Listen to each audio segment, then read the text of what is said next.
Hello guys, আরেকটা নতুন রেসিপির সাথে আমার চ্যানেলে আপনাদের সবাইকে স্বাগত জানাচ্ছি। আজকে আমরা সোয়াবিনের কাটলেট বানানোর জন্য এখানে নিয়েছি সোয়াবিন। এটা 10-15 মিনিটের মতো গরম জলে ভিজিয়ে রেখেছিলাম। হাত দিয়ে চেপে চেপে সোয়াবিনের চাংগুলো তুলে নিচ্ছি। আবার মিক্সিং জারে এটা একটা মিহি করে বেটে নেবো। খুব মিহি করার অবশ্যই প্রয়োজন নেই, তাহলে একটু দানা দানাও রাখতে পারেন। আর এখানে নিয়েছি কর্নফ্লেক্স। এই কর্নফ্লেক্সগুলো গুঁড়ো করে নেবো কোটিং করার জন্য। তো চলুন কর্নফ্লেক্সগুলো গুঁড়ো করে নিয়ে আর সোয়াবিনের চাংসগুলো পেস্ট করে নিয়ে ফিরে আসছি। বন্ধুরা, কর্নফ্লেক্সের পাউডার বানিয়ে নিয়েছি কোটিং করার জন্য। আর এখানে সোয়াবিনটাও বেটে নিয়েছি বা পেস্ট করে নিয়েছি। আর একটা মিডিয়াম সাইজের আলু নিয়েছিলাম, সে আলুটাও গ্রেড করে নিয়েছি। চলুন পুর বানানোর জন্য গ্যাসের ওভেনে বসে দিচ্ছি কড়াইয়ে দিয়ে দিচ্ছি 2 চামচের মতো সরষের তেল। তেলটা গরম হয়ে যাক। ভালো মতো গরম হয়ে গেছে। গরম তেলে দিয়ে দিচ্ছি রসুন কুচি, গ্রেড করা আদা,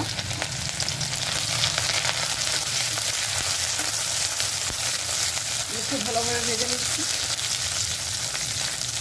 ভাজা হয়ে গেছে। এরপর দিয়ে দিচ্ছি কুচনো কাঁচা লঙ্কা আর মিডিয়াম সাইজের একটা কুচনো পেঁয়াজ। এগুলো খুব ভালো মতো ভেজে নিচ্ছি লাল লাল করে। ভালো মতো ভাজা হয়ে গেছে। এরপর দিয়ে দিচ্ছি 1 চামচ হলুদ গুঁড়ো, 1 চামচ লাল লঙ্কার গুঁড়ো, ছোটো চামচ 1 চামচ লবণ আর 1/2 চামচ জিরে গুঁড়ো। মশলাগুলো খুব ভালো মতো ভাজা হয়ে গেছে। এরপর দিয়ে দিচ্ছি বেটে রাখা সয়াবিন আর গ্রেট করা আলু।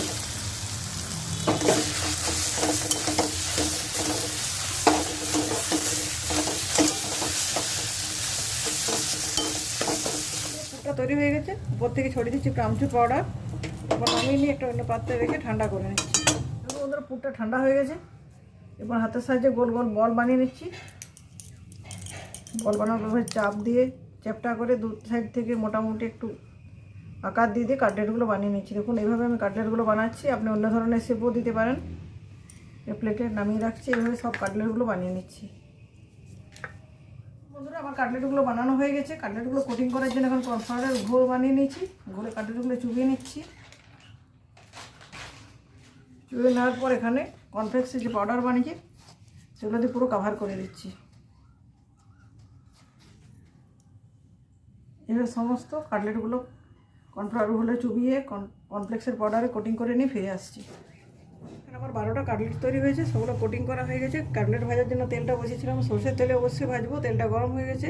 গরম তেলে করে কাটলেটগুলো খুব ভালোভাবে ভেজে নিচ্ছি। প্রথমে কাটলেটগুলো করে দিচ্ছি।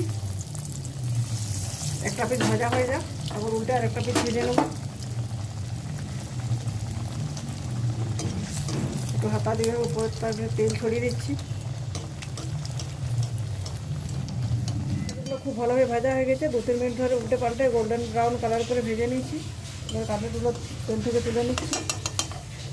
আবার দুটো কাটলেট গরম তেলে ছেড়ে দিচ্ছি। এভাবে সমস্ত কাটলেটগুলো ভেজে নিয়ে ফিরে আসছি। দেখুন বন্ধুরা, আমার সোয়াবিনের কাটলেটগুলো বানানো হয়ে গেছে। এবং বন্ধুরা, আমার সমস্ত কাটলেটগুলো ভাজা হয়ে গেছে। দেখতে কি সুন্দর দেখুন, দারুণ হয়েছে। উপরটা মুচমুচ হয়েছে। ভেঙে দেখাচ্ছি এটা কীরকম হয়েছে। দেখুন, উপরটা মুচমুচ হয়েছে, ভেতরটা নরম।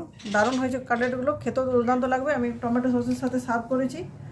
টমেটো সস দিয়ে খাবেন। আর যদি অনেকে টমেটো সস খেতে পছন্দ না করেন, অবশ্যই চায়ের সাথে খেতে পারেন। সন্ধ্যার আড্ডা একটা জমজমাটি স্ন্যাক্স।